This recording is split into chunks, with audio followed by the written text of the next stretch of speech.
Time for the 49ers Rush Podcast.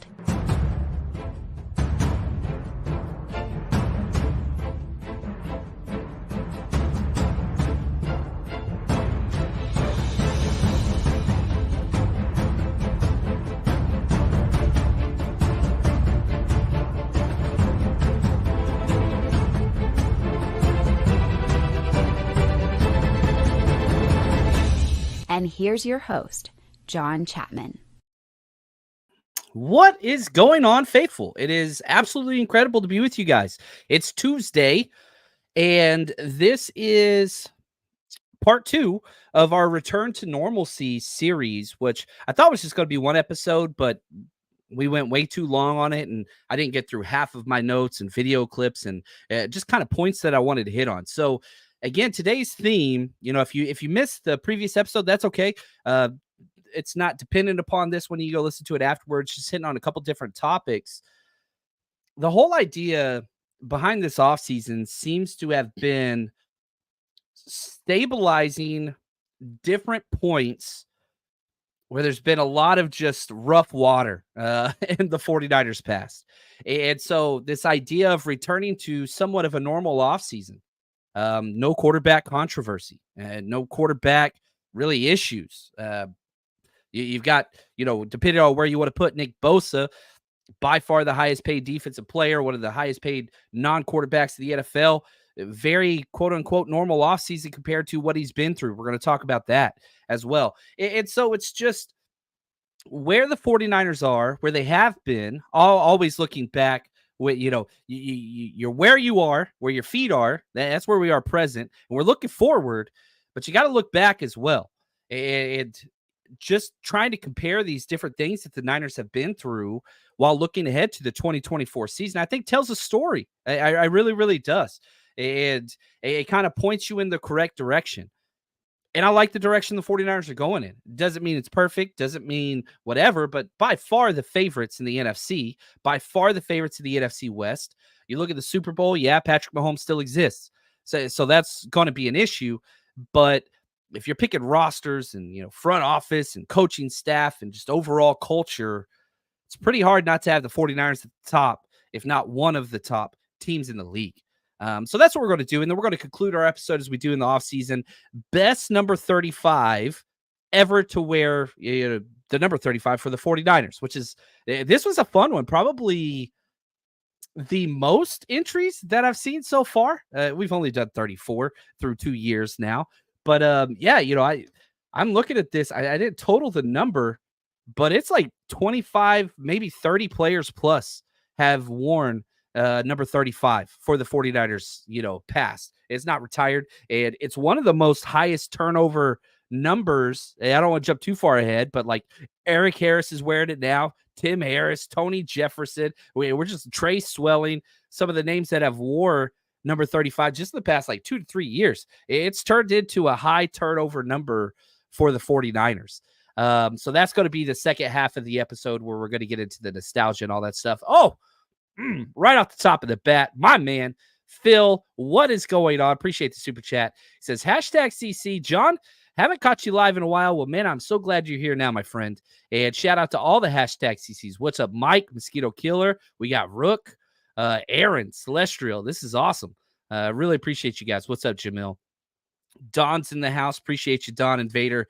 Dave, Ice Cold Narsh. Man, we got a fun little crowd going here Tuesday. So as we start our conversation with what, we're going to, if you guys want to take it another way, please, as always, do not hesitate to chime in. Let's get these comments, these questions going. Look at Thomas. He says, I need some normalcy. Yeah, let's just start kind of with that. When was the last time we didn't have quarterback issues?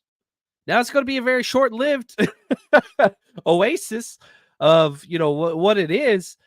But Brock Purdy's healthy. Brock Purdy is practicing. Brock Purdy's at OTAs. He's got no issues with the elbow. He's married. Everything's just chill. You know what I mean? And, there's Brock Purdy's past, which let's look at that first. Man, okay, he gets drafted. and he spends his entire offseason preparing for the draft, the combine, and all those things. But he gets drafted dead last. Mr. Irrelevant. He goes on the Mr. Irrelevant tour. He goes through all that, comes to training camp, and guess what? He's the number 4. He's the number 4 quarterback. We had Jimmy G. We had Trey Lance. He was back. We had Sudfeld, and then we had him. And he had to fight his way for that number 3 spot and won it, but was getting no reps, was getting no anything. Then you get the injuries to Trey Lance, you get the injuries to Jimmy Garoppolo. He steps in that Miami game, goes freaking red hot. We get all the way to the NFC Championship, elbow breaks, doesn't break, the tendon, whatever, the UCI. And then the next offseason, is he going to be on the PUP list? Is he going to practice? You get to training camp, and he's practicing, 2 days on, 1 day off, and rotating ones. Not to mention, he wasn't even throwing all OTAs, so the reps weren't there. Wasn't there. Now here we are, 2024, baby, and Brock is good to go. And this is new because he's getting all the ones. And not only is he getting all the ones, let's talk just about, let's just go to Brock and just on where he is and how comfortable he feels compared to years past. Yeah, I just think with the playbook and, the play calls and all that kind of stuff, it feels a little bit more smoother. It registers in my mind a lot quicker. So when I go out there, I know what we're doing, and then, now it's where can I get the ball to the right guy faster. And so sort of just processing those kinds of things helps. At quarterback, you can, obviously continue to work on your arm strength and all that kind of stuff. But I think just the way you process, the way you go through reads, you can't get enough reps. And so that's where I'm at. Obviously, watching the game tape, coming into practice, and now running those plays right now during OTAs for me is huge. So getting better with different concepts and getting more comfortable and familiar more and more with the verbiage. So all positive things. It's funny because the things that he kind of goes through and lists, he's already pretty dang great at. And so, could you play the game? What if he gets better at processing? What if he gets through his reads quicker? What if, he's not the finished product in the platonic sense, right? Like the perfect form that is the quarterback. He's not there yet, but he's pretty damn good. And so these are all wonderful, wonderful things. It's super excited about it. I mean, just the idea that he could be more comfortable. The dude stepped in and looked comfortable day one. You remember the Miami game where they blitzed him 34 out of 37 plays? And the dude just strike. He's come a ways. Still got a ways to go. What's up, Rob D? RTP, my man. Matthew, great to see you, man. He says, what's up? Back in the game after a busy semester. Man, that's awesome. Love to see it. You called earlier when I was doing a Patreon breakdown. I got to hit you up after the show once I get it done loading. So stay tuned for that, my man. But it's been interesting because okay, let's step back now from Brock Purdy. Okay. When was the last time the 49ers didn't have an offseason where it was, who's the quarterback? How's the quarterback going to play out? You got to go back forever. 2020 is the closest, but it still didn't work. That was, right after the Super Bowl. And, you had the Jimmy G overthrow. It's played on repeat on all social media. You had the turnovers. You had Shanahan abandoned the run game, all that different whatever. But we knew Jimmy G was the guy. He was under contract, all that stuff. Comes out 2020, gets injured, all that stuff. Then it's just we're right back, right where we were. We thought we were past it. And so you had 2020 a little bit, but this is far more comfortable because even with the Super Bowl loss, that wasn't on Brock. You look at that fourth quarter and overtime, Brock Purdy came off the field 3 times with the lead. Defense, running game, play calling, whatever, however you want to go with that. Sure as hell with Brock. Anybody that looks at the 49ers Super Bowl loss, there's no way that's on Brock. There is no way. That's just not what it is. You can go back to the 2019 Super Bowl, and yeah, I have no problem if you want to put that on Jimmy, with disappearing in the fourth quarter and all that stuff. No, not Brock Purdy. No, that is not a historically accurate sense or telling of the word. It wasn't him, the Christian McCaffrey fumble. It wasn't him, the missed field goal and extra point. It wasn't him, the fumbled punt. It wasn't him, that stuff. It wasn't Debo's drop passes that were there. Man coverage. No. It was 100% not on Brock. That dude was there. And yeah, right here, Mike. Thank you. He had the Brady smoke in 2022 or 2020. You remember the whole Tom Brady rumors, all that stuff. So, you got to go back further. 2019 wasn't it?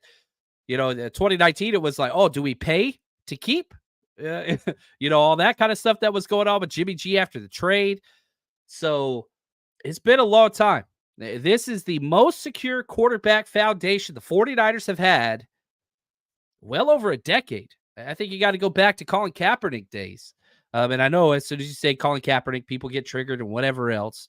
But man, like he was the quarterback of the future, one of the most dynamic quarterbacks in the league. It just didn't keep up. It didn't pan out. Didn't, whatever. What's up, Uncle Salty? Appreciate you, man. Doing well. Faithful's always doing well, right? Now, Kyle, was asked what it's like, having him around and all that kind of stuff. Ooh, is that what? There it is right there. Yeah. Shanahan was asked, what's it like having Brock for OTAs as the guy compared to in the past? And I love what he brought up. I mean, he's definitely ahead of where he was last year this time, but I mean, it was just real cool being able to go through a whole year of cut-ups just like we did last year, and just starting in phase one, the command he had of going out there with the drills and everything and really trying to apply the stuff we had just been watching in the meeting rooms that really happened all off our 2023 tape. Last year, he had to do it, and then it would just be frustrating for him because he couldn't really go work on it. He had to just visualize it and think about it and had to wait for that opportunity in training camp. This year, right away, it's been awesome for him to lead us through the whole offseason, just drill-wise and everything. He's been great to have for a first full. I'll say this. One of the things that separates Kyle Shanahan from other OCs or offensive coordinators or play callers or whatever, head coaches, it's the counters. It's the counters off the bread and butter, right? So you got outside zone. That's just Daddy Shanahan, son Shanahan. That's what they do. Play action, outside zone. But play action is so important because that's a counter off of outside zone. And then once you get the counter on the counter, that's what Shanahan does better than anybody. That's what separates you. Remember when Richard Sherman came to the 49ers? And he was like, look, the reason why I'm coming is because I've played against Coach Shanahan, and we don't know what's going on because they run this staple play, and you defend the staple play, and he adds this little variation, and it's just like, you got to pick your poison. Well, now you get to go through those counters with Brock Purdy. Here's what I mean. A year ago, when Brock came into the Miami game halfway through the season, and, he had 5 starts in that season, then it was the playoffs. And people weren't sure what Brock was good at. Teams were blitzing him nonstop or not blitzing him and trying to figure out how to stop this kid. Well, the injury stopped him, right? But then you had all of 2023 last year, which he played every game except for the one he sat out because we were too good because of Brock Purdy, and the playoffs and the Super Bowl. So the amount of tape that is out there on Purdy now is tenfold what you had in that short little 2022 window where he filled in for both the injured quarterbacks. So now you're able to go through and say, okay, this is an overload right pressure into play strength. How do you handle that? This is an overload left pressure against, the play weakness side. All these different things. So you're developing this entire catalog of what Brock has seen, and you've got way more to pull from, the good and the bad. Yeah, Brock wasn't perfect. Obviously not. He was damn good, though. But now you get to work on the deficiencies and the counters to the things that did work. Because every other NFL team that plays the 49ers, they're going to say what worked on Brock Purdy in 2023. They're all going to go to the Baltimore tape. They're going to go to the Cleveland tape. Those are the ones they're going to pull from. All right. Well, what do all those things have in counter? Very aggressive blitzes, overload blitzes. So now you get to work on that. Now it's different working in OTAs than it is training camp. But now Brock has the playbook of what to diagnose, what to attack, what to go against, and then he gets to work on that for 2 months and then head into training camp ready to go. Whereas at this point last year, Brock couldn't pick up a damn football. Wonderful news. I absolutely love the way this is going. And if you could have a good offseason for any player, you want it to be Brock Purdy. About to get that huge contract. I'm excited for him to get paid, and we'll deal with that next offseason. So, again, whatever I said, the oasis of non-quarterback drama, it's right now, and it's going to stop soon. Because you got to get into the conversation next year of the payment and all that kind of stuff, and we'll deal with that when we get there. We're not there now. Right now, safe space. And so it's just enjoy this little bitty time that we have, because it's not going to last. And then after you pay them, everybody's going to be like, you paid them too much. Salary cap, whatever. We're not there. Right now, it's nice. And so we're safe right now. And so stay safe, my friends. Golden Dragon. I like it. Brock Purdy just treats his occupation like it's a job. He does. And it's refreshing. You know, he loves football. He loves the locker room. He works relentlessly. But it's a fresh take / approach to it, I think. Because whenever he gets asked about it, it's like, it's just football. I'm just throwing a ball. You remember when, Nick Bosa asked him, like, dude, did you know you'd be this good? He's like, yeah, kind of. Like, it's just shoulder shrug. The all shucks kind of persona, the ice cold blood in his veins. That is what makes Brock Brock.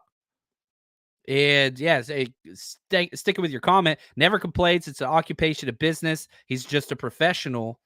That is true. That is true. And you don't have to worry about the off the field stuff. Seems really, really grounded. I love it. Invader, Purdy is a rare processor. Probably only comes around once every 10 years. Can't measure it. Can't measure that. You can try. Can't measure it. But man, you put him in there, it's quick. Just boom, boom, boom, boom. Boom, boom, boom, boom. It's so fun to see. I'm really, really excited just to kind of see what the Brock Purdy journey is going to be. Can he keep up with what he's done through a year and a half? If he does, yeah, it's pretty impressive. What's up, Oscar? My man says, my guy was throwing the towel last offseason. He's come a ways. And there's been no issues with the elbow at all. At all. Oh, man. Yeah, we'll see. Aaron says, the Brock payment is overblown. We'll have an extra year of him on the cheapest draft contract to spread that money out. I do agree. There's ways to do the contract. You look at, Jalen Hurts, not a popular guy on here. I love his contract with how he did it. Allowed the team to continually rebuild and sign all those players. And that is kind of the contract I'm looking at that I'm like, ooh, come on. I want the Jalen Hurts, the Patrick Mahomes. You want to do a 10-year plus deal with all those restructures built in? I would love that. You don't want Kyler Murray. You don't want Deshaun Watson. You don't want Daniel Jones. Those contracts are the ones you do not want. Not because the players, just the numbers. Those are ones you can't build a team around. And so, yeah, hopefully we do it right. We'll see. I love our front office, and they have continuously found ways to keep top-tier level players for a very long time. There's going to be turnover, as there is every single year. We're doing our 90-man roster series, which we're up to number 85. Once I'm done with this, then it's, on to recording some more of those. But, man, we just keep going through those. The turnover at the top end of the roster doesn't exist. It's the back end of the roster that they keep turning over. It's the lower middle that they keep turning over. They keep everybody. Like, they keep guys. They don't keep everybody, but they keep a lot. 50-plus players. You look at, I think it was the Arizona Cardinals. They kept 22 players. 22 players from their 53-man roster last year to this year. That's it. Like, complete turnover. Now, when you suck as bad as they do, that kind of makes sense. But when you're as good as the 49ers are, and you return one of the most percentage, largest group players from your 53-man last year to this year, well, guess what? You were the number one team in the NFC, and you made the Super Bowl. You returned all those guys. That's a good thing. That's a good thing. That's not a bad thing. Invader. McDonald's defense in Seattle should show what Purdy's learned. I think there's 6 teams running that McDonald's scheme. So we're going to see it in Miami. We're going to see it twice in Seattle. Man, I should probably go through and see which teams are running that now. But you've got at least 3 games against that scheme, and maybe 4. Anyway, I don't want to go through on air, but that's something I need to look into. I like that question, Invader. What's up, Vince? How we doing, man? Big Papa, the man. If our line can give him another half second or two, wow. We'll see there.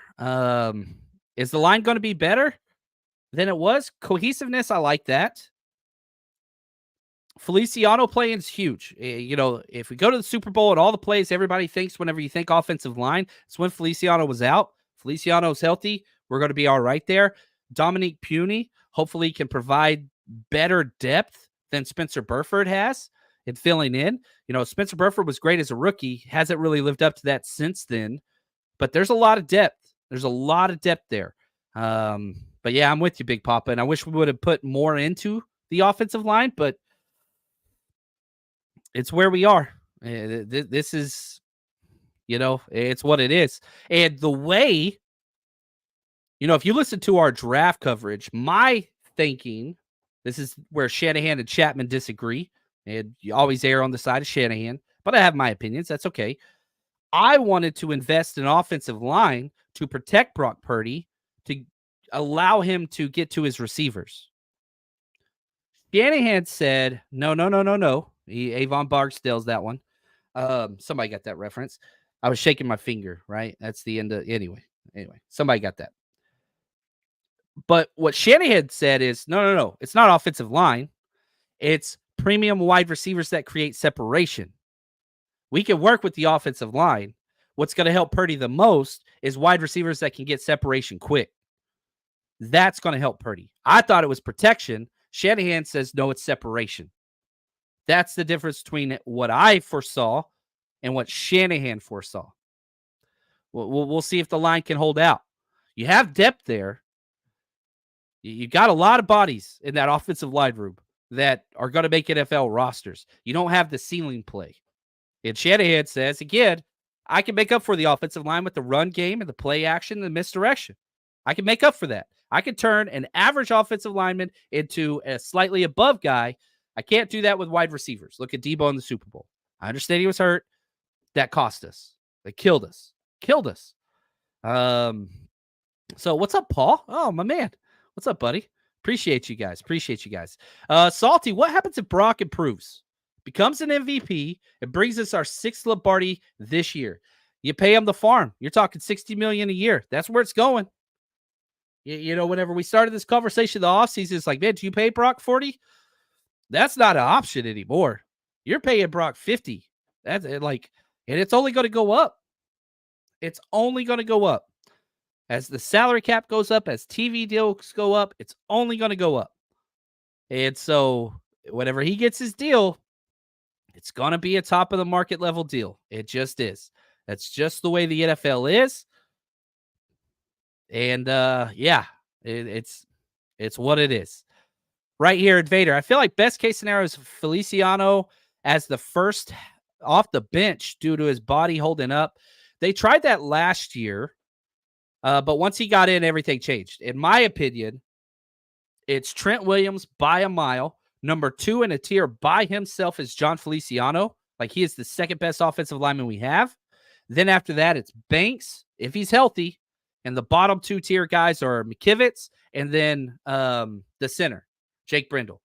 And that's kind of the way I see the offensive line. I have Brindle as the last of 5 starters. I have Brindle as the worst of all 22 starters on this team. I'm not a Jake Brindle guy. I'm just really, really not. But he makes calls right. And he plays a lot. We'll see what happens with the knee tendonitis. But no, John Feliciano, that dude's playing. I think he's the best at 3 positions. I think he's our best left guard, right guard, center. That's where I hold him. That his film was dominant. Whew. Dave, what's up, my friend? Do you think the players missing on OTAs, regardless of the issue, is just to get other players more reps? No, I don't. Like, if you're a player, okay, there's 3 ways to approach this. There's the player, there's the agent, there's the coach. Okay? It's simple. Player. Put yourself in their shoes. Hey, John Chapman, we don't want you to play because we want this other guy to get reps. That's going to piss you off. If you're the agent, hell no. And if you're the coach, we can't develop him if he's not getting reps. We got to get these guys reps. Now, sometimes with vets, that's a little different with like Trent Williams. Trent Williams ain't coming. When he redid his contract, no workout bonuses. I ain't coming. You know I ain't coming. I'm not practicing on Wednesdays. Like, I'm not doing any of that stuff. But that's okay with Trent. It's okay with Kittle. It's okay with those guys. But yeah, that's funny. What's up, Mike? Appreciate the kind words. He says, best show. Woo, love it, man. Oh, there we go. Aaron got it. He says, we want Marlowe, not Avon. That's right, man. Oh, I freaking love it, man. I'm rewatching The Wire right now, actually. And I'm just on season 2. But yeah, right there. Kenneth got it too. It's so good. I don't know if y'all know this. They started a podcast. And so I started going. Method Man's the freaking leader of it. So last year on the anniversary, I think it was the 20th anniversary, whatever. Anyway, that's my nerd TV take for whenever I need time off from the show. But it's what it is. It's what it is. So Vince, he says, Brock deserves all the money. The cap will continue to increase. Do a 7-year contract. I'd be totally cool with that. Like, I'm cool. Lee says, is Jalen Moore on the list? Yeah, I don't mind Jalen Moore. I don't mind him. I think he's a good swing tackle. And so, but he's a backup, and I don't want him starting. I really, really don't. But I don't mind him as a backup. And he's kind of a left tackle only. Really. Every time he goes on the right side, it's not really, really great. But yeah, Moore has played right tackle. I don't like him over there. I think he's Derek Zoolander, left only. Or no, Zoolander was right only.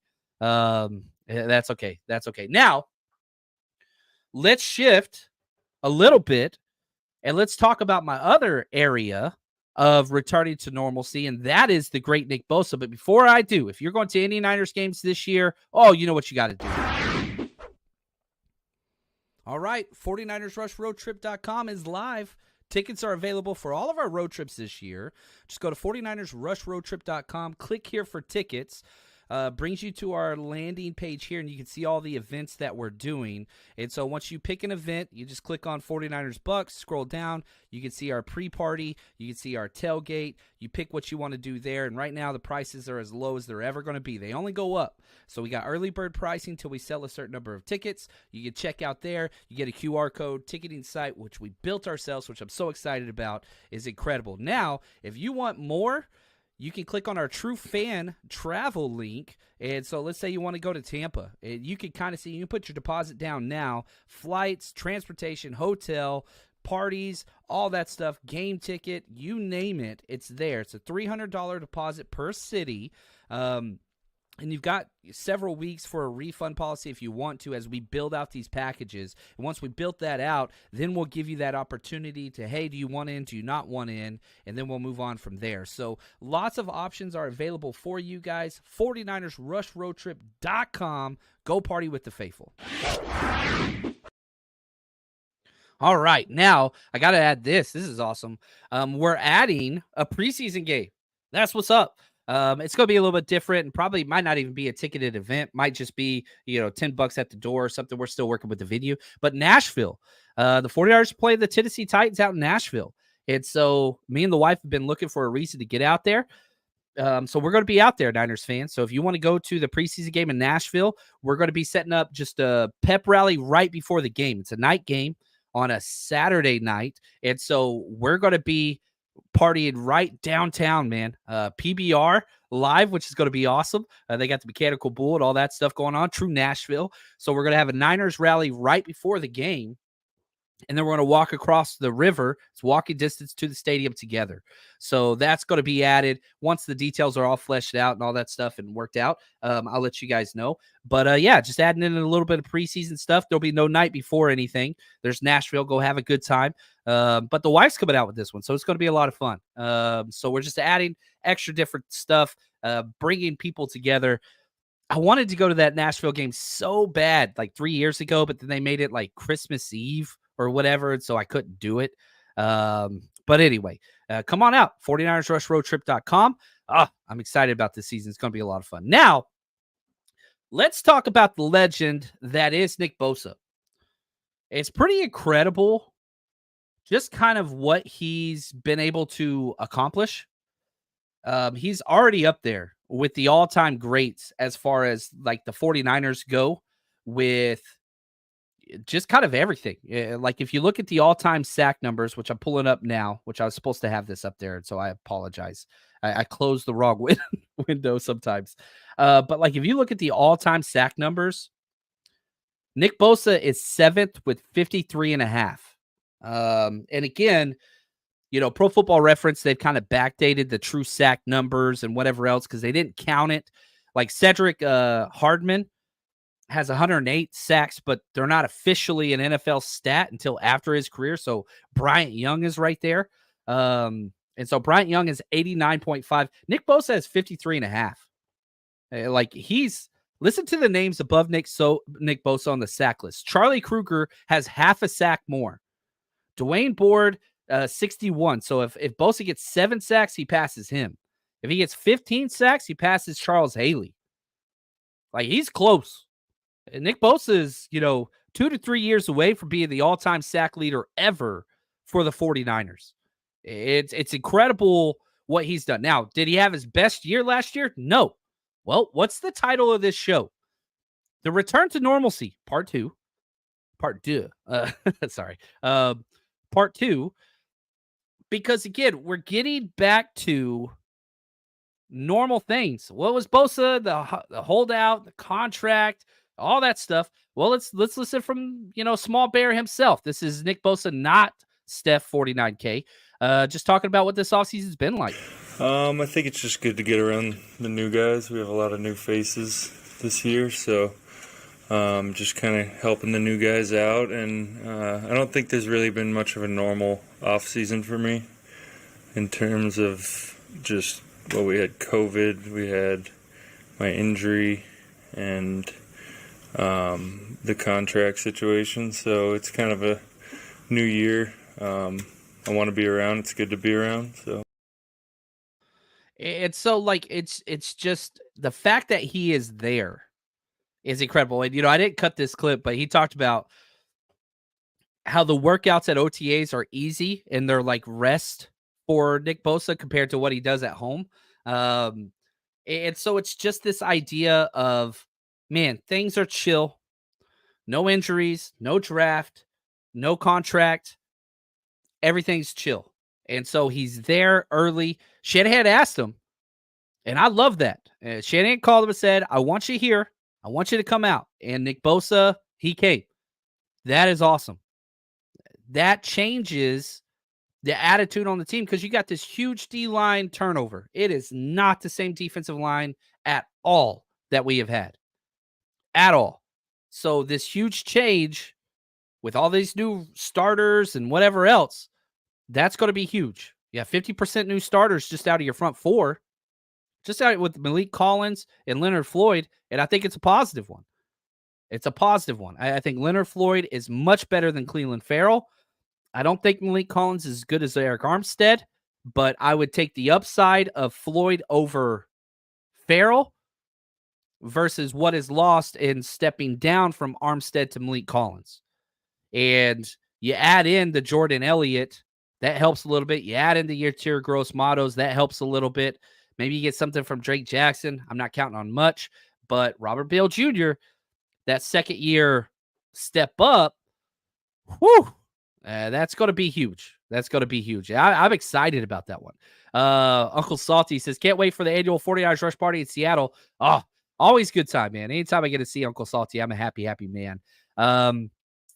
we've got a couple ideas for some of the home games, but if it's not like perfect, I'm not going to do it. Last year, I killed myself, and the Niners were the Niners. They're going to do what they do. So I don't want to ruffle any feathers. And, we've been in contract talks with a couple different organizations to set up, maybe 3 to 4 home games, but nothing that's panned out yet. If it's not going to be the way I want it, I'm not going to do it. I will never, I don't want to put out an inferior product. I've done that a few times in the past and regretted it.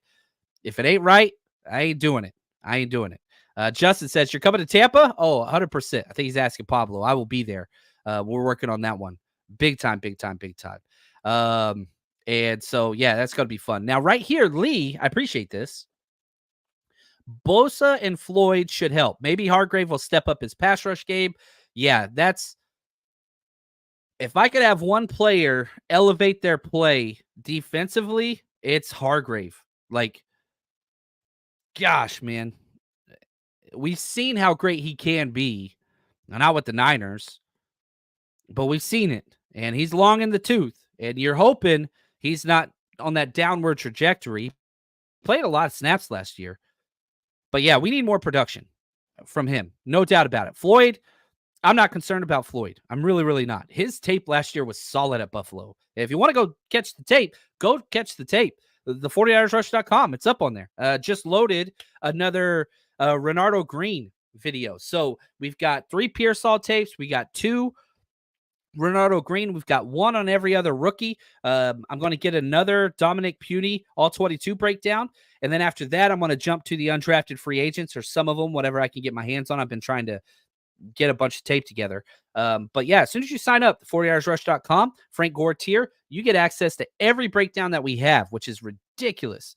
We've got hundreds and hundreds and hundreds of them broken down. So you want to go watch Hargrave with Philly versus Hargrave for this year? We got that broken down. You can go watch that. So go check that out, 40hoursrush.com. We got a free trial. If you want to check it out, you don't like it, you can cancel. Cost you nothing. So yeah, we'll kind of see what that is. Now, right here, Thomas says, remember when folks tried to convince themselves Hargrave was better than Buckner? I think he was better in the run game. Not this year for us. Before he joined us, he was. But not in the pass game for sure. Buckner's one of the top pass rushing defensive tackles in the NFL, and he always will be as long as he's playing. But I do think that people forget how bad Buckner is in the run game. He's not a good run game defender. He does not anchor against the double team, and us transitioning to that wide 9. I'm not saying I'm happy we traded him. I'm not, but he's in a much better fit for him than he would be if he was still with us. The 49ers are currently doing not the best fit for Buckner as far as the run game goes. That's just what it is. It's what it is. Paul, he says, I'm loving the 49ers Rush website, John. Frank Gortier. Well, thank you so much. And shout out to PB Systems. You look at the description of this video or audio podcast. If you need a site built for you, no matter what it is, PB Systems has everything you need. They've built me a ticketing site, web hosting platform, you name it. They are the absolute best, man. Just check the link in the video or go check it out. You will not regret it. Tell them John sent you. Diehard Niner fans. That's what's so cool. That's what's cool. And Vader says, you talk about Buckner being a liability in the run. They get very defensive. They do because we love Buckner. Man, I was at the draft. Right there next to the stage when he got drafted. He was my favorite 49ers player. I loved him.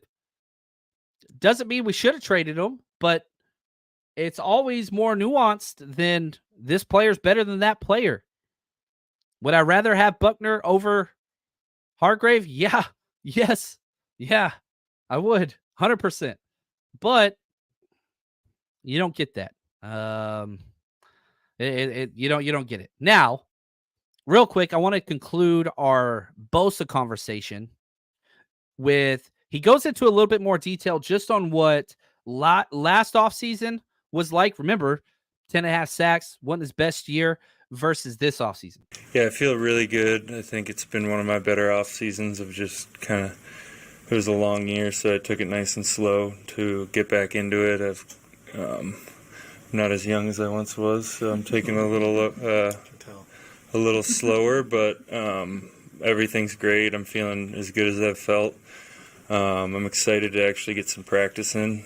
Last year was kind of tough getting thrown in week 1 after a walkthrough. So that was another reason I'm excited to be here, is just to get practicing a little bit. In-season practice is one thing, but actually being able to work your stuff and not have a game coming up is. You know what's crazy? And, he made the joke, I'm not as young as I once was. Nick Bosa's 26 years old.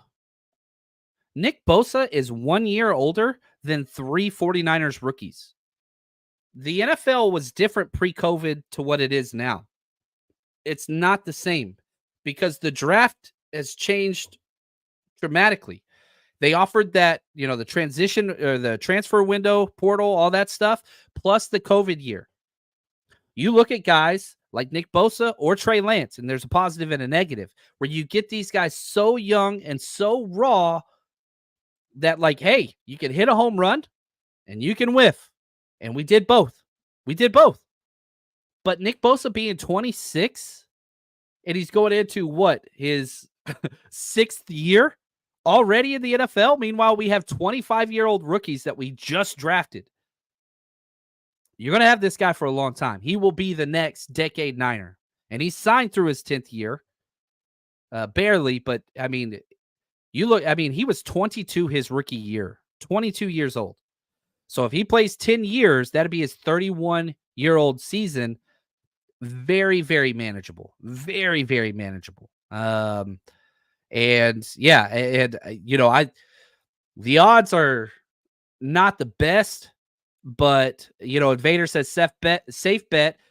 Bosa regains his Defensive Player of the Year award this year. Yeah, I will be putting a little bit of money down on that one, 100%. No doubt about that. And so we'll see. Dave, so many people are talking about how old our draft class is. I wonder where we stack up against other teams this year. The entire draft class was old.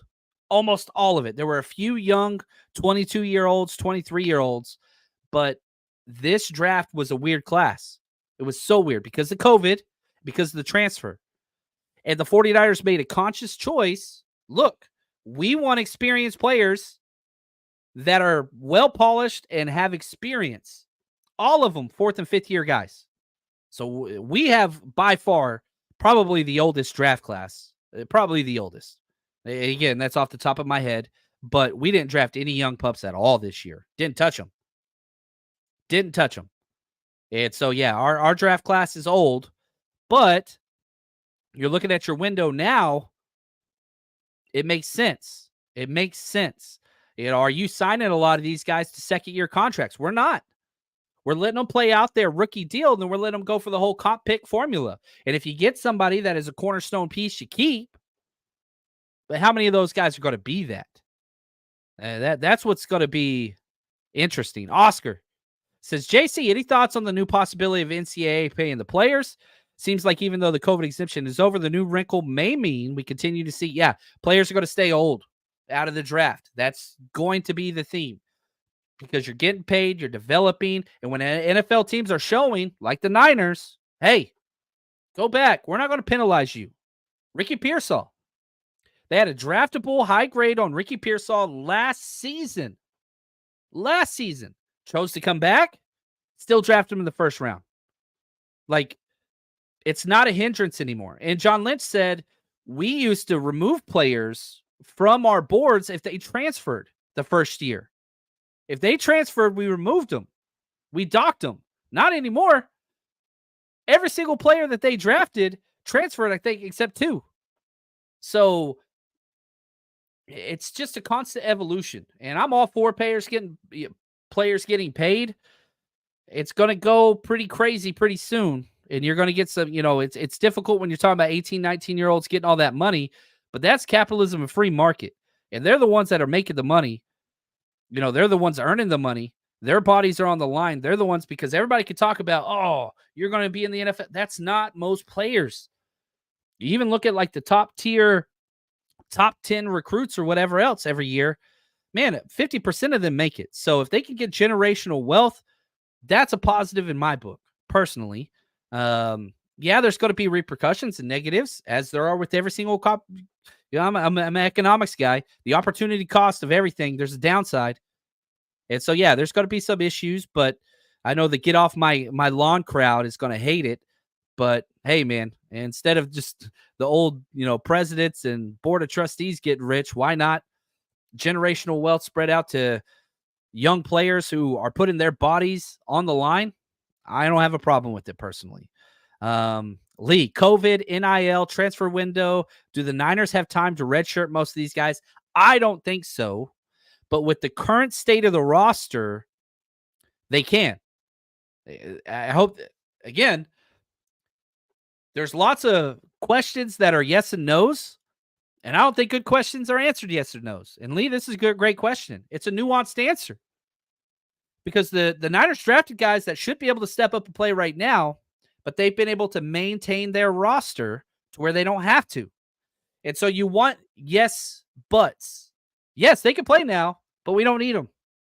Unless an injury or something bad happens. Injuries are going to happen, and then they could step up. And so I think the Niners are going to continue this. Look, we're drafting guys with the hope of redshirting them, but we're also drafting guys that if we need them, we put that bat signal up. Guess what? Jacob Cowan can play. Malik Mustafa can play. Ronaldo Green can play. Dominique Puni can play. Will they play early? Probably not. Can they? That's a different answer. And the Niners are going to go with experience first always. Always. That's just the Shanahan experience first always. But if you have to, we'll see what happens there. Right here, Oscar, seems like if we see a bunch of 20 and 21-year-olds, it will be from the smaller conferences. But yeah, now the smaller conferences just transfer to a Power 5, right? Jacob Cowan, you go from UTEP to Arizona, and you get paid. You get paid. And there we go, man. We'll see. We'll see. And Thomas, he says, I'll never understand the Pearsall pick. Spending 5 years in college for one decent season, not great. Season doesn't seem to bode well for the future production. You're betting on the fit and the personality and the pairing of Brock Purdy. That's what they're betting on. Whether that's right or wrong, I'm not here to say that. We got to see it. But I can also tell you that Dante Pettis pick was the greatest pick in the history of John Chapman's mind. And I was wrong. That dude was all separation, whatever. He just wasn't tough. Ricky Pearsall got all the Dante Pettis separation you could ever want, but is tough. He's not strong. Play strength's weak, but damn, he's tough. He's brave. He doesn't care if he gets hit. Pettis was terrified. Pettis was terrified of the locker room. Pettis was terrified of the coach. Pettis was terrified of the press. Pettis was terrified of everything except cats. Yeah, but like even if you look at, these smaller, like look at Texas. They just pulled in University of Texas. They just pulled in all these wide receivers from smaller schools. They're like, oh, come with us. And now they have one of the best wide receiver corps. Well, look who they lost in the draft. They had 3 wide receivers get drafted and a receiving tight end get drafted. They lost their entire receiving corps, Texas did. So what did? They brought in 6 transfers. That's just the new. And guess what? They'll have one of the best wide receiver corps in the entire SEC, if not the country. No experience with their current system. It's just different. And the schools that got the money, Texas, Alabama, Michigan, whatever, your blue bloods, they're gonna get those guys. It's just what it is. It's what it is. Now, David says, once he started the cat licking celebration, I was out on Pettis. There was a moment where we all exited the Pettis train. Yeah, I wish the best for him, but yeah, it became obvious this ain't it. We all kind of like hit it at different moments. The celebration, man, yeah, it didn't help. It didn't help. Now, let's transition. Let's go to our nostalgic corner if we can. It's what it is. And you know what? I love this, Lee. Dang it, you're stopping me. Quote unquote, student athletes, end quote. They have been student athletes for a long time. As somebody who's coached a lot of players that went to big time D1 schools, They do exist, and you have the option to be a student athlete. A lot of players don't choose that option. A lot of players don't. Like you look at what the Niners draft. Guess what? The Niners draft student athletes because 78 out of 90 players on our roster countdown 2 years ago were all academic something in college. All of them were. And the guys we just drafted, guess what? The entire draft that the Niners pulled in, even the undrafted free agents, all academic something. So it's not everybody. And for the 49ers, again, we talk about they want experience and they want maturity and they want intelligence. They want intelligence. So, yeah, it's easy to cast a wide blanket. Yeah, some players are going to go to these D1 schools for money. That's their prerogative. I don't fault them for that at all. I don't care. If somebody wants to go to trade school, if somebody wants to go just get a job, that's not a bad thing. I don't think it is. The way we used to see it is you need to go learn and develop yourself and secure your future. Whatever. These kids' futures are getting secured at 19, making millions of dollars, getting trucks and whatever else.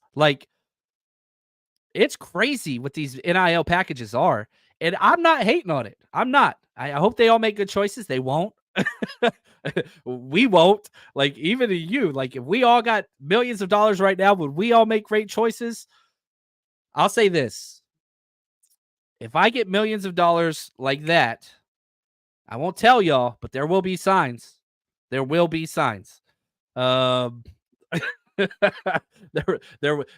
Niners rush trips, they will continue. It's just anyway. A lot more Casa Azul in Chapman's future. Anyway, but yeah, I love that, Lee. You're always been guiding me the right way, so thank you. Now, back to nostalgia. The best number 35 to wear that jersey number for the 49ers. It's interesting, miscellaneous kind of Phillip Adams. I really thought he was going to be awesome back in 2010. Did pan out. Tim Harris. I thought he was going to be awesome. Draft pick out of Virginia. Never really even played. When we signed Charvarius Ward, he was 35 in 2022 before he switched to 7. Couple older names. Linval Elliott from 79 to 81. He was a backup running back. Funny thing about him, I couldn't find a lot of information on some of these guys. He was career for the Bengals. He was there forever, comes to the Niners and beats the Bengals in the Super Bowl as our backup running back, which I thought was funny. Dexter Craig. Woo!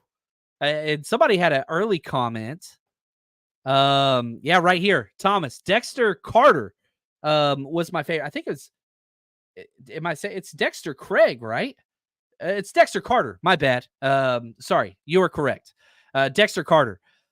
He was awesome because he was a first-round rookie, Florida State. Comes over. He was kind of drafted to take Roger Craig's role returning and allow Craig to just be, the running back / fullback, whatever you want to call him. Was there for one Super Bowl and was incredible. He had over 7,600 return yards in 7 years. I mean, the dude just was electric. Couldn't really run the ball too much. He had 2 punt returns for a touchdown and 2 kick returns for a touchdown for the Niners.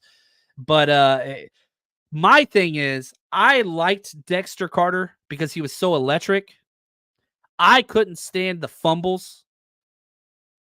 And it's funny because he played from 1990 to 1996. I was young.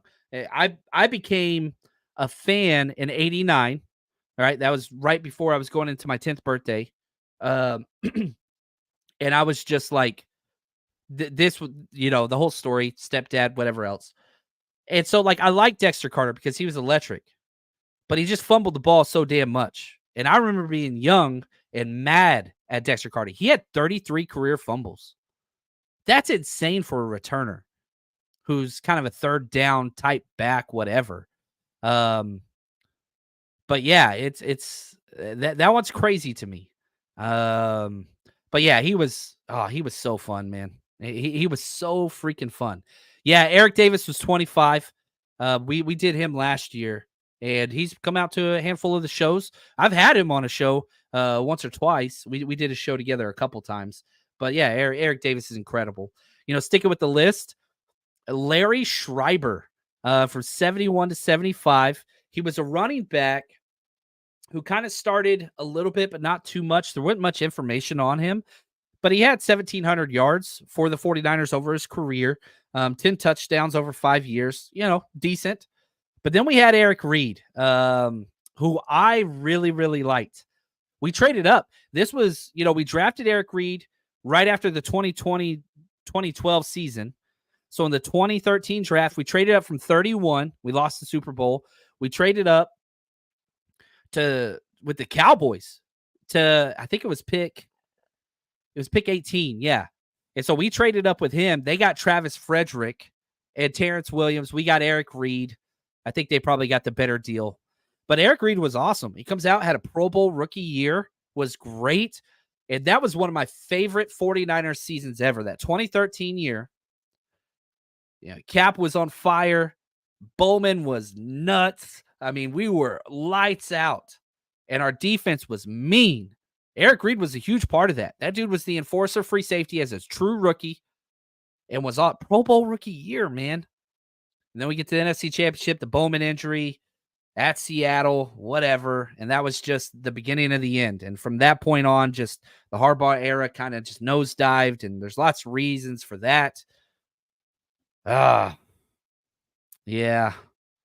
But again, you're like, if we just look at the Pro Football Reference Index, right, where they measure all these players, they have an AV scale. He's the number one player. He's got 29. Larry Schreiber had 24. Dexter Carter 20.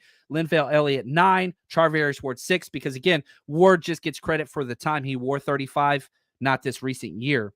But again, the 50s and before aren't counted on this AV scale, approximated value from Pro Football Reference. So the number one, and again, before I move on, the best player to ever wear 35 is John Henry Johnson, and we're going to talk about him a considerable amount. But before we do, I want to go through some of these comments. Dave says Eric Reed, best concussions and kneelers on the list. Yeah, he was a part of the Colin Kaepernick protesting and kneeling and all that stuff. And what's interesting is he had a career that went on. He played for 2 more years after that. Paul said, I had an Eric Reed jersey. I loved him. That dude was awesome. That dude was incredible. I really thought he was great. Super high ceiling. And dude was incredible. Out of Stanford, smart as hell, amazing, still doing a lot of work for the community. I'm an Eric Wright fan as a human and what that dude has continued to do. And his brother, Justin Reed, Justin Reed's the one that went to Stanford. He played for the Chiefs. He's still in the NFL. And so, yeah, that's kind of what it was. And the problem with Eric Reed was he came in and he was at his best his rookie year. His second year was his second best, and his play just went downhill from there. And so, like, very similar trajectory that Spencer Burford came in red hot. Oh, this dude's going to be incredible forever. It was hard to replicate that. No, I do think Justin's a little bit more dynamic and change of direction. The problem with Eric was change of direction speed didn't seem to translate. He was a down the hill safety. But yeah, he's in a better system. There's no doubt about that. I mean, the enforcer role in the Spags system is freaking awesome. And he's taken it over and played it really, really well. So, but no, Eric Reed, 2013, 2017 was awesome. He really, really was. It just stinks when you can't replicate the success you have as a rookie. And that was the thing with Brock. Brock comes in as a rookie and was unbelievable. And everybody's like, man, coming off an injury, can he really do that again? Oh, he just got better. And so whenever you have the increased potential and playing time and production, that's what's rare.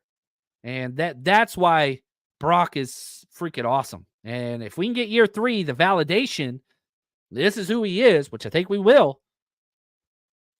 All right, let's talk the best number 35 and 49ers history. John Henry Johnson, baby, was only with the Niners for 3 years, which is crazy to me because he's in our Hall of Fame.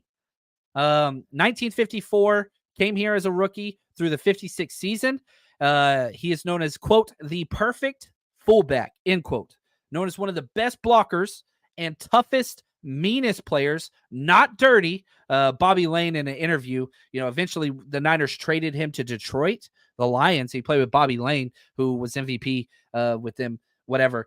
And they won a championship. The Detroit Lions won a championship, but it was before the Super Bowl, so whatever. But Bobby Lane did this interview that I read that was really, really cool and talked about how he's the toughest and meanest player ever, but not dirty. He does it all within, the rules. It's just violent, and that's who John Henry Johnson was, the perfect fullback.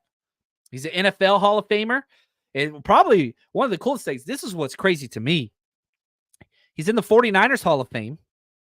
He's in the Pittsburgh Legends team, and he was part of the Detroit Lions' only championship game that they won, again, before the Super Bowl. So you're talking about somebody that has historic contribution to not one, not two, but 3 teams.